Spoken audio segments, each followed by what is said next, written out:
I've had many leading experts on this show, including Matthew Walker, and they've all said the same thing about sleep. They've said it's the biggest positive investment you can make in your own performance. You can have the best strategy in the world, but if you're consistently tired, poor decision-making will follow and eventually cause other things to fail in your life. So if you're looking to optimize your recovery, you should start looking at what you're sleeping on. Our sponsor, Helix, makes high-quality mattresses tailored to your body. It doesn't matter if you run hot, sleep on your side, or need something firm. Helix has a mattress for you. And I asked them recently to send one to a member of my team, and Juan received it. And we travel a lot, so when he's home, quality sleep really matters. And he told me he's getting the best sleep of his life.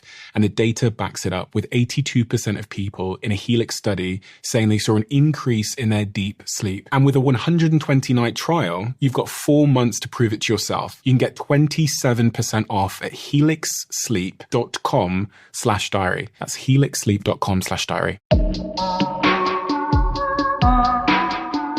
What are the biggest misconceptions about you?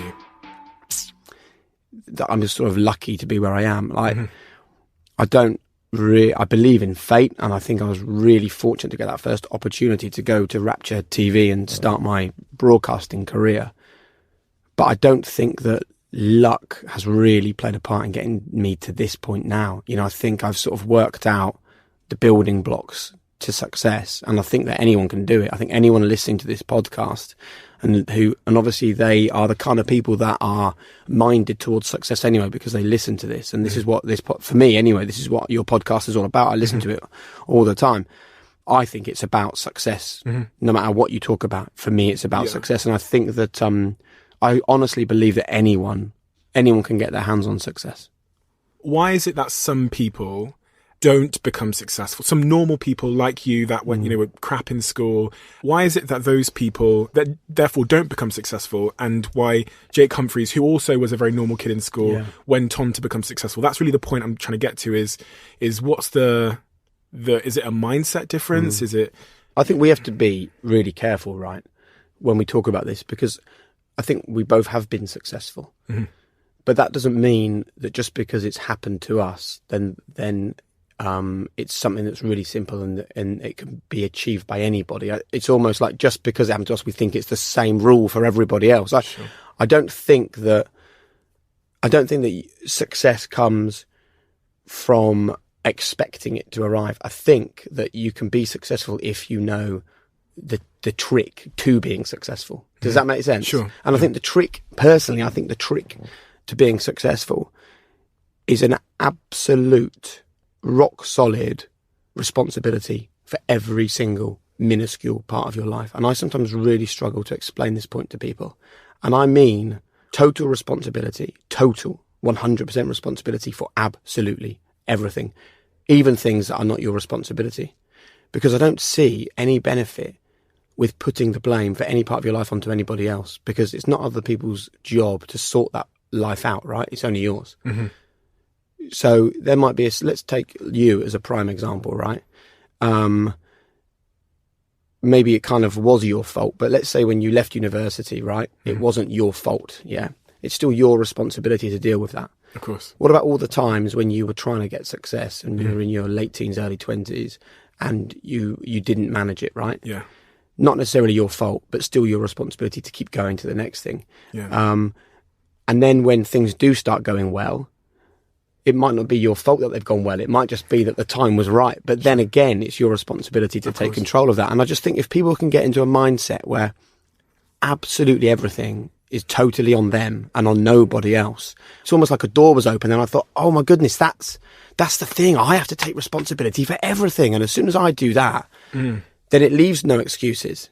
And how you're raised plays a huge role. Because now you've said that, I was in my head, I was thinking about how much I was raised with that, almost accidentally, the fact that when I'd wake up in the morning, my parents weren't there. And when I went to sleep at night, they still were at work every day for about 7-8 years, from the age of 10 to 18.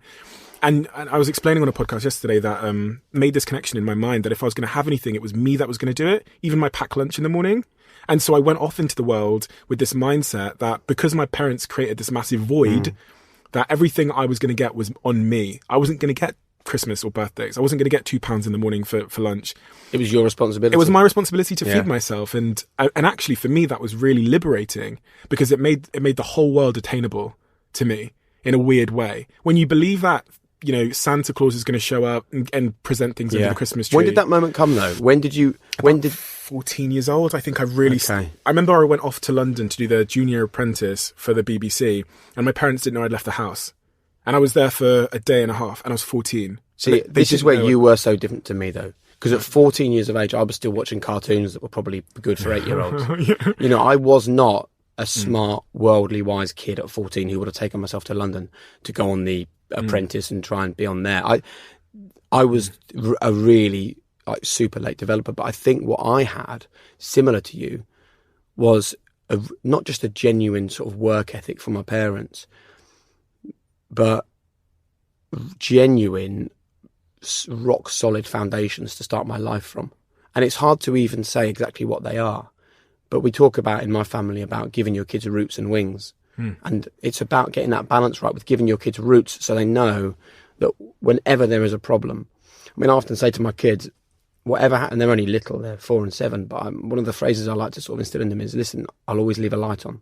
In other words, wherever you go, whatever life does for you, however far away you are from home, there's a light on here, and you'll get back here if you just look for that and you come and find it. And I had that from my parents at a really young age, that feeling that I've got my roots here. And I think once you've got that, then it's possible to extend your wings and to go, right, I reckon I'm brave enough, because it's quite tentative little steps when you're in your teens, right? I'm brave enough to go to London and do an apprentice audition, because I can go home. I know I can come home. I know I've got my roots there. I know there's a light on for me. Sure. And I think that's absolutely vital. Do you feel successful? No, not really. I don't feel successful. And this is something that I try and explain to a lot of people. You know, when you say, what do people think of you? And I say, I think they probably think I'm smug or whatever. I think that people assume that if you've done the things that I've done or the things that you've done, that it feels different, right?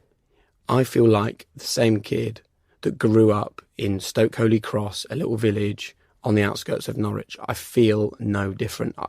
I haven't had a buzz as exciting as when in 2001, I bought an MGF sports car. I paid £9,750 for it, and I bought it from an old man in Colchester. And I remember him still to this day turning on the light switch in his garage and the light going bzz, bzz, bzz, flicking on. And there's this green MG car. I was on Children's BBC at the time, and it was the first thing I'd ever really bought for myself. Despite everything that's happened since, I've never had that feeling of, wow, that is a real sense of achievement. And it's almost like the longer it goes on, it almost goes the other way. Have you ever seen Hamilton in the West End? Oh, 3 times. I've seen it twice. It's the greatest musical ever. And you know the song, There's a Million Things I Haven't Done. Yeah. It's almost like the more I do and the more I see, the more I realise what I haven't achieved. So I was watching Miss Americana the other day on Netflix, and I think my wife was watching it thinking, oh, this is great, this is nice. And I'm watching it thinking, shit, man. How have I not been as successful as that? How do I get there? What do I do? And that's, I suppose, why I love my job. I love conversations like this, because I think that everyone can give you that little bit of information about what they've done in their life, and that's why I like sitting with high achieving sports people, because all I care about is that high achieving mindset that they've had. Has it ever been somewhat anticlimactic, things you've achieved? Because you expected them to feel like euphoria and like a finish line or a mountaintop, but they didn't quite feel that way. So it felt somewhat anticlimactic. Yeah, I think you're absolutely right. What I would say is I get a real buzz out of doing my job. Like, I really love being a TV presenter.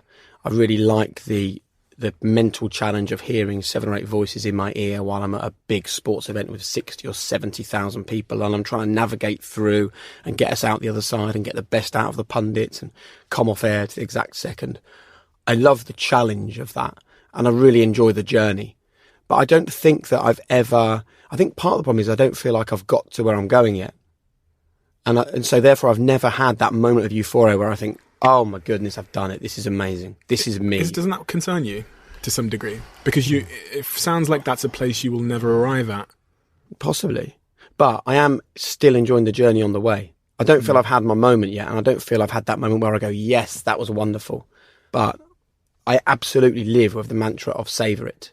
Every single minute of every day, I try and make the most of it, you know.